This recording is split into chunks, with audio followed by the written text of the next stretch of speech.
Devocionais a Bíblia toda em um ano. Hoje, Êxodo, capítulos 21 a 24.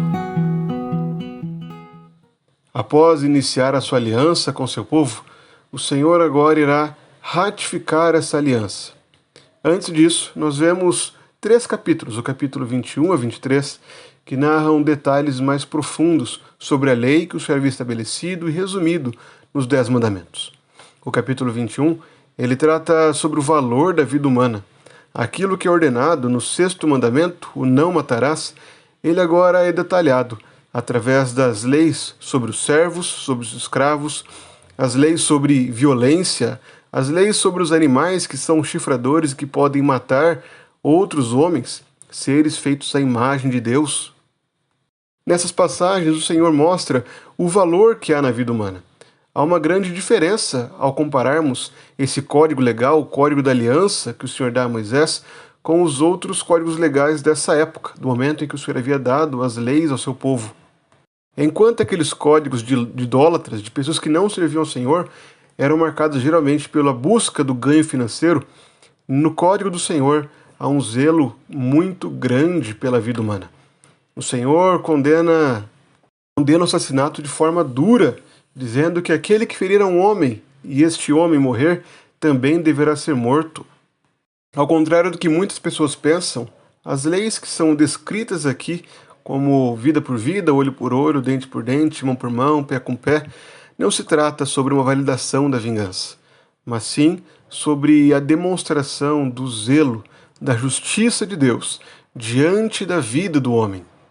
Podemos ver isso, por exemplo, na própria lei de um boi chifrador. Caso um boi matasse um homem, o seu dono poderia ser absolvido, desde que esse boi não tivesse essa fama de um boi chifrador, um boi que matava pessoas. Agora, se o dono sabia da condição do animal, do boi, e não fez nada para restringi-lo, para impedir que ele matasse alguém, então o dono também deveria ser morto. Nós vemos como o Senhor é duro nas penas que aplica. Além disso, vemos no capítulo 22 o rigor do Senhor quanto à propriedade privada, algo que claramente é bem menor na sua aplicação da lei em relação ao assassinato, em relação à morte de um ser humano. Nós vemos nesse contraste entre o capítulo 21 e 22 a forma como essa lei traz consequências, como a demonstração de que a vida humana está muito acima das posses, muito acima dos bens. No caso de ladrões, o dever era que eles apenas devolvessem aquilo que foi roubado e entregassem o valor em dobro, o triplo, 4 vezes mais. Ou seja, era exigido apenas uma retribuição daquilo que foi roubado. Não havia uma pena dura de morte, de ferimento para ladrões. Isso contrasta claramente com a lei de Deus dada para aqueles que matavam outros, e assim eram punidos com a morte. O capítulo 23 narra as leis civis e cerimoniais, destacando as festas do Senhor e também a importância do descanso da terra e o descanso do seu próprio povo. É dito que o povo poderia semear a terra durante 6 anos, mas no 7º eles deveriam deixar a terra descansar. Não somente a terra, mas também para que os pobres pudessem se alimentar daquilo que sobrava, daquilo que a terra produzia nesse ano de descanso. Além disso, havia o sábado, o dia em que todos deveriam descansar do seu trabalho. No sabá, o Senhor exige que o seu povo descanse nele, sabendo que é ele quem provê. Ao final do capítulo 23, nós vemos o Senhor chamando a atenção novamente para a sua aliança. O Senhor promete novamente a posse da terra prometida, dizendo que abençoaria seu povo, que faria com que eles conquistassem aquela terra, que enviaria o seu anjo à frente deles e expulsaria todos os habitantes da terra prometida, a fim de que pudessem habitar ali. O Senhor então reafirma sua aliança no capítulo 24. Nós vemos o Senhor transmitindo a sua lei ao seu povo através de Moisés, e Moisés então firmando uma aliança com o povo. O povo declara que cumpriria tudo que o Senhor falou. Tudo que o Senhor falou nós faremos e obedeceremos. E Moisés então lança asperge sangue sobre aquele povo a fim de firmar essa aliança.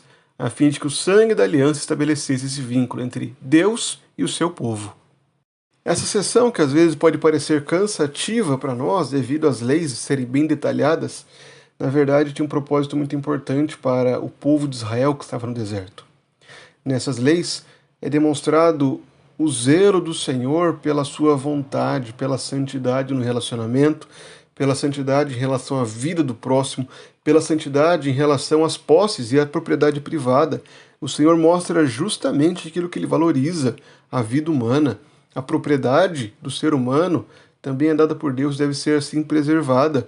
O Senhor exige um culto a ele santificado, como ele mesmo declara nas suas leis cerimoniais, nas leis do dia do sábado, do dia do descanso.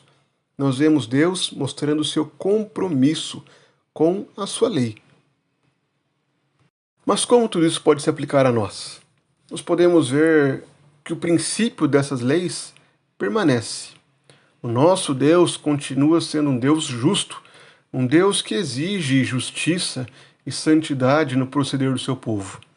Por sermos o povo de Deus, é necessário que nós também tenhamos em autoestima a vida humana, nós valorizemos a vida humana. Todo tipo de vida importa. Não importa a classe social que pertencemos, a nossa etnia, as idades em que nós temos, tudo isso deve ser preservado pelo fato de todo ser humano ser criado à imagem e semelhança de Deus.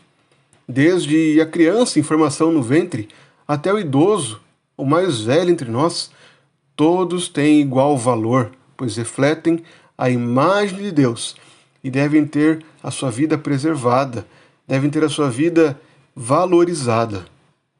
Além disso, vemos também nessa aliança feita com Moisés, sendo reafirmada com Moisés, um belo brilho, uma luz sendo lançada para aquilo que Cristo faria.